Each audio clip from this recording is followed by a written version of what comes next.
January 17th, 1991, 3 o'clock in the morning. USS Wisconsin, an Iowa-class battleship commissioned in 1944 and reactivated in the 1980s, sits at a position in the Persian Gulf approximately 100 kilometers from Baghdad. The ship's mission for the next 48 hours is straightforward: launch Tomahawk cruise missiles against Iraqi targets as part of the opening phase of Operation Desert Storm. Commander Tim Franca oversees the launch sequence as Wisconsin's crew prepares the first missile. The BGM-109 Tomahawk sits in its armored box launcher, pre-programmed with a specific flight path that engineers calculated weeks earlier using intelligence about Iraqi air defense positions, detailed terrain mapping, and targeting data for a telecommunications center in central Baghdad. At 0300 hours, Wisconsin launches the missile. The solid rocket booster ignites, propelling the missile away from the ship and up to several hundred meters altitude before separating. The turbofan engine starts, the wings deploy, and the missile begins following its programmed route toward a target 1,600 kilometers away. The Tomahawk descends to 15 meters above the water surface, maintaining sea-skimming altitude as it crosses the Persian Gulf. When it reaches the Iraqi coast near Basra, the missile transitions to terrain-following mode, using its radar altimeter to measure distance to the ground and adjust altitude automatically to maintain 30 to 50 meters clearance over the terrain. The missile's navigation computer contains detailed digital maps of Iraq. Every hill, valley, ridge, and feature mapped through years of satellite reconnaissance and stored as elevation data the missile can reference. The Tercom guidance system compares real-time altitude measurements to these stored maps, confirming the missile's position and adjusting its course to follow the pre-programmed flight path. Over the next 2 hours, the Tomahawk will make 62 separate course changes, turning to follow valleys that keep it below radar horizon, diverting around mountains that would expose it to radar coverage, and routing through gaps in Iraqi air defense where radar stations can't maintain overlapping coverage. The missile approaches Baghdad from the northwest, a direction Iraqi air defense operators aren't monitoring intensively because coalition forces are concentrated in the south.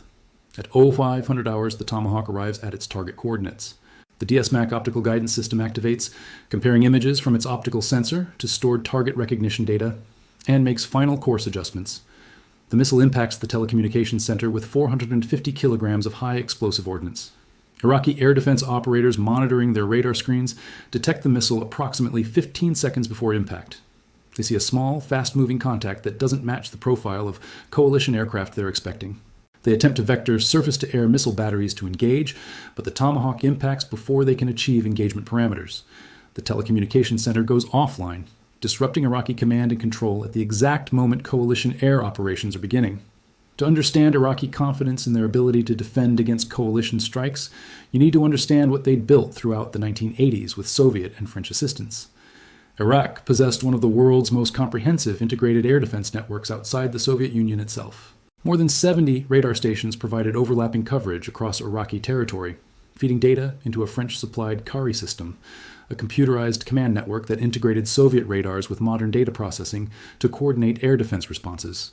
The network included Soviet SA-2 Guideline, SA-3 GOA, and SA-6 Gainful Surface-to-Air missile systems deployed in layered defense around major cities, military installations, and strategic facilities. Iraqi Air Force operated Soviet-supplied interceptor aircraft, including MiG-29 Fulcrums and French Mirage F-1s. Iraqi doctrine, developed with Soviet advisors, emphasized integrated air defense, radar detection of incoming aircraft, surface-to-air missile engagement at medium to long range, and fighter intercept of any aircraft that penetrated the missile belt. This doctrine had proven effective during the Iran-Iraq War throughout the 1980s. Iranian aircraft attempting strikes against Iraqi targets faced substantial losses to Iraqi air defenses. Iraqi operators gained extensive experience operating Soviet equipment, coordinating radar tracking with missile launches, and managing complex air defense scenarios. By 1900, Iraqi air defense personnel believed they possessed capabilities that would make coalition air operations extremely costly. They understood American aircraft were technologically superior to Iranian aircraft, but they also understood they operated more sophisticated air defense systems than Iran had faced. Iraqi commanders expected coalition forces would need to conduct extensive suppression of air defense operations before manned aircraft could operate safely over Iraqi territory. They expected losses, but they believed their integrated network would force coalition planners to pay substantial prices for airstrikes against Iraqi targets. What Iraqi doctrine didn't adequately address was the threat from cruise missiles. Soviet air defense systems were designed primarily to engage aircraft, manned platforms operating at medium to high altitudes, following relatively predictable flight profiles, and detectable at ranges where surface-to-air missiles could engage them effectively. The radar systems Iraqi forces operated were optimized for detecting aircraft-sized targets at altitudes above 100 meters. Below that altitude, radar returns from the ground itself, called ground clutter, overwhelmed the weak returns from aircraft-sized targets, making detection extremely difficult. Iraqi radar operators could sometimes detect low-flying aircraft through brief glimpses when the aircraft crossed ridgelines or flew over flat terrain, but maintaining continuous track on targets operating at ultra-low altitude was effectively impossible with the equipment they possessed. Iraqi forces had some capability against cruise missiles. They'd received limited training in cruise missile defense scenarios, and some of their more modern systems included features intended to engage cruise missiles. But the comprehensive integrated network optimized for aircraft defense had significant vulnerabilities against targets specifically designed to exploit radar limitations and terrain masking. The BGM-109 Tomahawk cruise missile that would exploit those vulnerabilities represented more than a decade of American development effort. The program began in 1972 when the United States Navy sought a long-range precision strike capability that could be launched from surface ships and submarines. General Dynamics won the development contract and spent 11 years refining the missile that would eventually revolutionize naval strike warfare. The first operational Tomahawks entered service in 1983, giving American naval forces capability to engage targets hundreds of kilometers inland from their operating positions at sea. By 1991, multiple variants existed for different missions, but the BGM-109C land attack variant with conventional warhead would prove most significant during Desert Storm. The missile's turbofan engine, a small Williams F-107 producing approximately 600 pounds of thrust, provided sufficient power to maintain 880 kilometers per hour cruise speed, while achieving fuel efficiency that allowed ranges exceeding 1,600 kilometers. This combination of speed and range created strategic flexibility that previous naval weapons couldn't match. Surface ships could launch Tomahawks from positions well beyond the range where Iraqi coastal defenses could threaten them, and the missiles could reach targets deep in Iraqi territory that would require coalition aircraft to penetrate heavily defended airspace. The missile's physical characteristics contributed to its survivability: 5.6 meters in length, with a wingspan of 2.67 meters. The Tomahawk presented radar cross-section equivalent to a large bird, making detection difficult even under ideal conditions. The guidance systems that allowed Tomahawk to navigate such long distances with precision represented the missile's revolutionary capability. TERCOM, terrain contour matching, was the primary navigation system developed specifically for cruise missile applications. The concept was elegant. Preload the missile as computer with detailed digital elevation maps of the terrain along the intended flight path, then use a radar altimeter during flight to measure actual terrain elevation beneath the missile and compare those measurements to the stored maps. By matching the observed terrain profile to the stored data, the missile could determine its position with accuracy approaching 10 meters and adjust its course to follow the pre-programmed route. The system required extensive pre-mission planning. Engineers needed accurate terrain maps for the entire route. They needed to program waypoints and course changes that would keep the missile on course while exploiting terrain features for radar avoidance. And they needed to ensure the chosen route included sufficient terrain variation that TERCOM could reliably match positions throughout the flight. GPS satellite navigation, integrated into Tomahawk systems shortly before Desert Storm, provided complementary capability. While TERCOM excelled at precise navigation over terrain with significant elevation variation, GPS provided continuous position updates regardless of terrain. The combination allowed Tomahawk to maintain accurate navigation over any terrain type and provided redundancy if either system encountered difficulties. The missile's navigation computer could cross-check GPS positions against TERCOM measurements, using both systems to ensure the missile stayed on course throughout its flight. DSMAC, Digital Scene Matching Area Correlation, provided terminal guidance precision. As the missile approached its target, optical sensors captured images of the terrain below and compared those images to stored target recognition data. The system could identify specific buildings, structures, or terrain features and adjust the missile's final approach to ensure impact at precisely the intended aim point.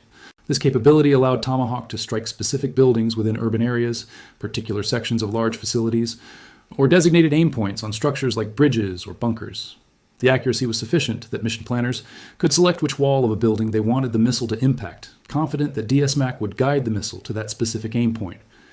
The warhead for land attack Tomahawks carried 450 kilograms of high explosive, designed to penetrate reinforced structures before detonating.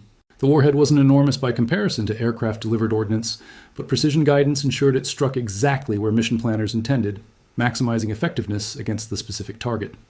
A precisely delivered 450-kilogram warhead hitting the intended aim point often proved more effective than larger weapons with less accurate delivery. The missile's flight profile represented the culmination of all these systems working together. After launch from the ship and initial climb to altitude for wing deployment, the Tomahawk descended to sea skimming altitude, 15 meters above the water, for the transit across open water.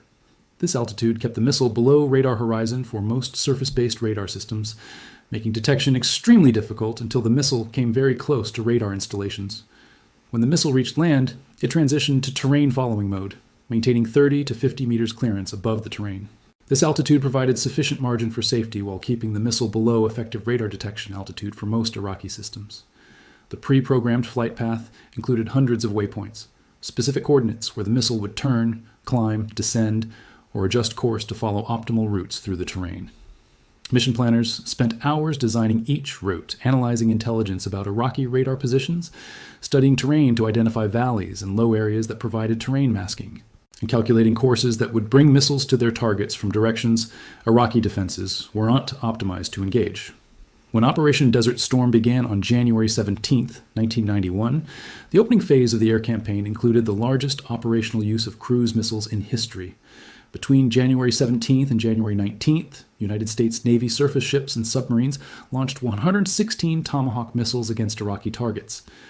USS Wisconsin and USS Missouri, the two Iowa-class battleships reactivated during the 1980s, each carried 32 Tomahawk missiles and armored box launchers. Ticonderoga-class cruisers carried Tomahawks and vertical launch systems that could rapidly fire multiple missiles in succession. Los Angeles-class attack submarines launched Tomahawks from their torpedo tubes, providing covert launch capability from submarines operating submerged in the Persian Gulf and Red Sea. The targets included telecommunications centers that connected Iraqi military command networks, command bunkers where Iraqi leadership coordinated defensive operations, power stations that supplied electricity to military facilities, bridges that carried Iraqi military supplies, and air defense installations that threatened coalition aircraft. Each missile followed individually programmed routes optimized for that specific target. A Tomahawk launched from the Persian Gulf, targeting Baghdad, might fly a southern route through low terrain in southern Iraq, turning northwest to approach the city from directions Iraqi air defense wasn't monitoring intensively. A Tomahawk launched from the Red Sea, targeting western Iraq facilities, might route through Saudi Arabian airspace, coordinated with coalition air controllers who knew exactly where the missile would transit, before entering Iraqi territory from the west, where Iraqi radar coverage was less comprehensive. Some missiles routing to targets near the Iranian border approached from the east after routing around known radar sites, exploiting Iraqi assumption that threats would come from coalition positions to the south and west. Iraqi air defense response to these strikes revealed the limitations of systems designed for different threats. When the first Tomahawks approached Iraqi territory on January 17th, radar operators monitoring their screens saw unusual contacts, small radar returns moving at relatively low speed and low altitude. The contacts didn't match the profile of coalition aircraft that Iraqi operators expected. Some operators initially dismissed them as anomalies or ground clutter. Others attempted to track them, but found the contacts appeared and disappeared as the missiles used terrain to mask themselves from radar. Iraqi surface-to-air missile batteries received engagement orders for some of the contacts, but achieving radar lock sufficient for missile launch proved difficult with targets that appeared briefly on screens before disappearing behind terrain features. Iraqi SA-6 batteries, the most modern surface-to-air missile system in Iraqi inventory, launched more than 40 missiles in attempts to engage Tomahawk cruise missiles during the first 48 hours of the war. The SA-6 was designed as a mobile system capable of engaging low-altitude aircraft, making it theoretically suitable for cruise missile defense. But the system's radar had difficulty maintaining track on targets as small as Tomahawk operating at ultra-low altitude. Iraqi operators found themselves engaging targets they could barely see on their radar displays, and most missiles either lost track shortly after launch or failed to achieve intercepts against the small, maneuvering cruise missiles. Post-war analysis suggested 0 confirmed Iraqi intercepts of Tomahawk missiles, despite extensive attempts to engage them. USS Missouri launched a Tomahawk at 0200 hours on January 17th, targeting a presidential palace in Baghdad. The mission profile exemplified the capability that Iraqi forces couldn't counter. The missile flew a 150-kilometer route through southern Iraq, maintaining 30-meter altitude over terrain for most of the flight. The route included 58 separate course changes, programmed to avoid 17 known radar sites, and 23 surface-to-air missile installations. The missile approached Baghdad from the northwest, a direction where Iraqi air defense had less concentrated coverage because they expected threats from the south. At 0410 hours, the Tomahawk arrived at its target coordinates. Iraqi air defense operators monitoring Baghdad defenses detected the missile on radar approximately 20 seconds before impact. They saw a small contact moving quickly toward the city center. They attempted to vector nearby surface-to-air missile batteries to engage, but the missile impacted the palace before engagement parameters could be achieved. CNN cameras positioned on a Baghdad hotel captured the impact live, broadcasting the first real-time cruise missile strike globally.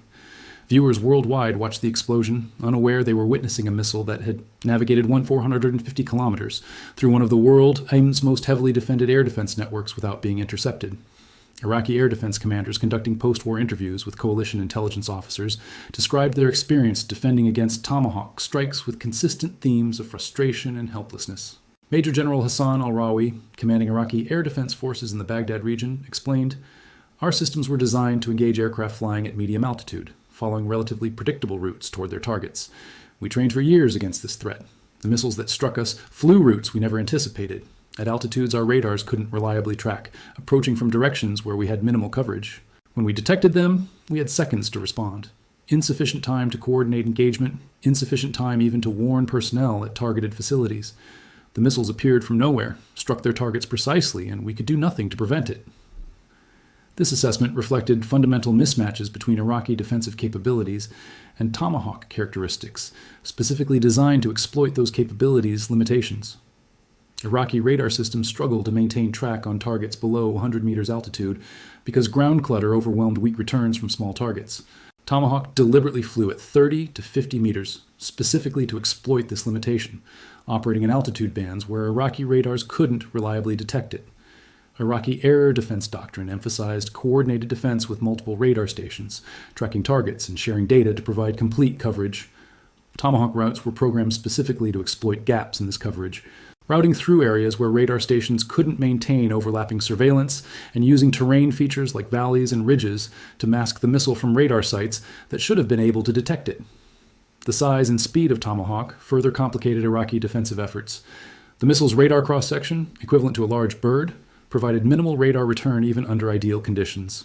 Iraqi radar operators monitoring their screens saw weak contacts that appeared and disappeared, making it difficult to establish whether they were tracking actual threats or electronic noise and clutter. The missile is subsonic speed, 880 kilometers per hour, fell below the speed where many Iraqi systems were optimized to engage. Soviet air defense doctrine emphasized threats from supersonic aircraft, and systems like SA-6 were designed with engagement logic optimized for faster-moving targets. Tomahawk's subsonic speed sometimes confused engagement radars that expected faster targets, and the relatively slow speed gave the missile time to use terrain masking and course changes to break radar lock before missiles could intercept.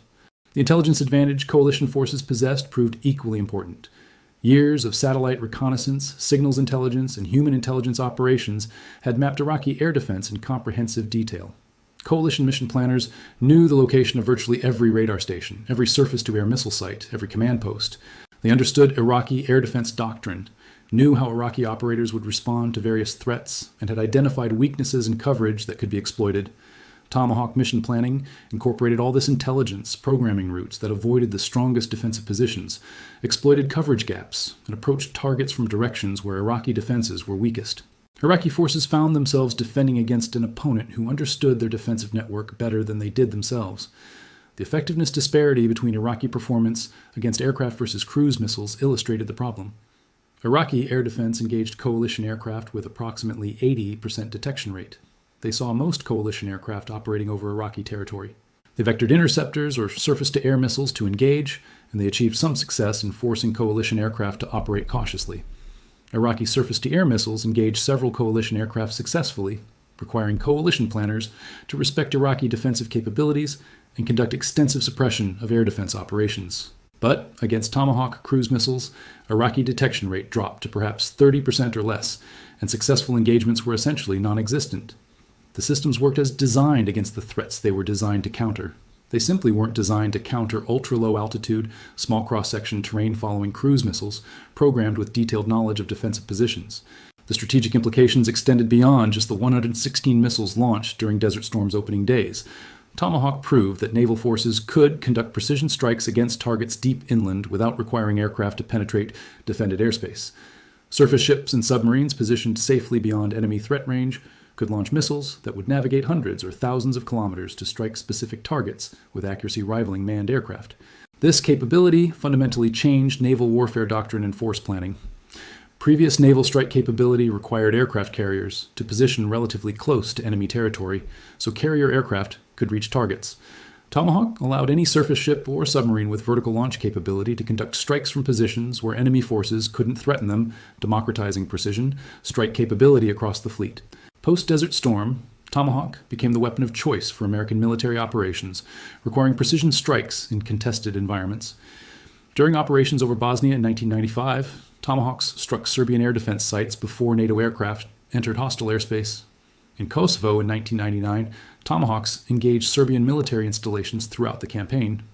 Following the September 11th attacks, Tomahawks struck al-Qaeda training camps in Afghanistan during the opening hours of Operation Enduring Freedom. During the 2003 Iraq invasion, hundreds of Tomahawks engaged Iraqi military targets in the opening phase of operations. The weapon had evolved from experimental capability to fundamental element of American military power projection. The missile itself received continuous modernization.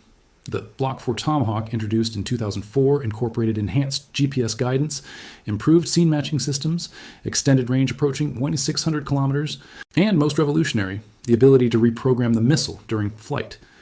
Controllers could redirect a Blocker 4 Tomahawk to different targets if initial targets became invalid or higher priority targets emerged, giving unprecedented flexibility to maritime strike operations. Modern Tomahawks incorporate data links that allow them to transmit imagery during flight, essentially operating as reconnaissance platforms in addition to strike weapons. Iraqi forces never developed effective defense against Tomahawk. Throughout the 1990s, when coalition forces enforced no-fly zones over Iraq, Tomahawks periodically struck Iraqi air defense sites that violated engagement protocols. Iraqi air defense operators knew the missiles would come, knew approximately when to expect them, and still achieved minimal success in intercepts. The fundamental problems that plagued Iraqi defense in 1991, inability to reliably track ultra-low altitude targets, insufficient radar coverage to eliminate terrain masking opportunities, lack of systems optimized for cruise missile engagement, persisted throughout the decade, despite Iraqi attempts to improve defenses. Modern Russian air defense systems claim improved capability against cruise missiles, incorporating radar modes specifically designed for low-altitude target detection and engagement systems optimized for subsonic threats. But these systems face the same fundamental challenges Iraqi forces encountered. Cruise missiles can exploit terrain masking, can route through radar gaps, and can approach targets from unexpected directions when programmed with accurate intelligence about defensive positions. American Tomahawk mission planning has evolved to incorporate threat information about modern Russian systems, programming routes that exploit weaknesses even in advanced defenses. The Tomahawk revolutionized precision strike warfare by proving that automated systems could navigate complex routes through defended territory more effectively than some manned aircraft could. The missile's ability to fly pre-programmed routes at ultra-low altitude, exploit terrain for radar masking, and strike targets with precision, regardless of weather or visibility conditions, created capability that manned aircraft struggled to match under some circumstances. The technology represented decades of American investment in guidance systems, computer processing, terrain mapping, and intelligence collection coalescing into a weapons system that rendered many traditional air defenses obsolete. When USS Wisconsin launched that first Tomahawk toward Baghdad on January 17, 1991, Iraqi air defense commanders believed they would detect the missile, track it, and engage it with their sophisticated Soviet-supplied systems. They had spent billions acquiring radar networks, surface-to-air missiles, and command systems specifically to defend against threats like cruise missiles. What they discovered over the next 48 hours was that their systems couldn't reliably detect Tomahawks, couldn't maintain track when they did achieve detection, and couldn't engage the missiles even when they knew strikes were occurring. The missiles navigated routes through terrain that Iraqi planners believed provided natural protection, exploited gaps in radar coverage that Iraqi engineers thought they'd eliminated, and struck targets from directions Iraqi doctrine never anticipated. Iraqi forces had prepared for an air war fought by manned aircraft operating at medium altitude where Soviet air defense systems were designed to engage them. America conducted a strike campaign from over the horizon, launching missiles from ships Iraqi forces could never threaten, guiding those missiles through gaps Iraqi defenses couldn't cover, and striking targets with precision Iraqi forces couldn't prevent. Iraq prepared for air war from above. America struck from sea horizon,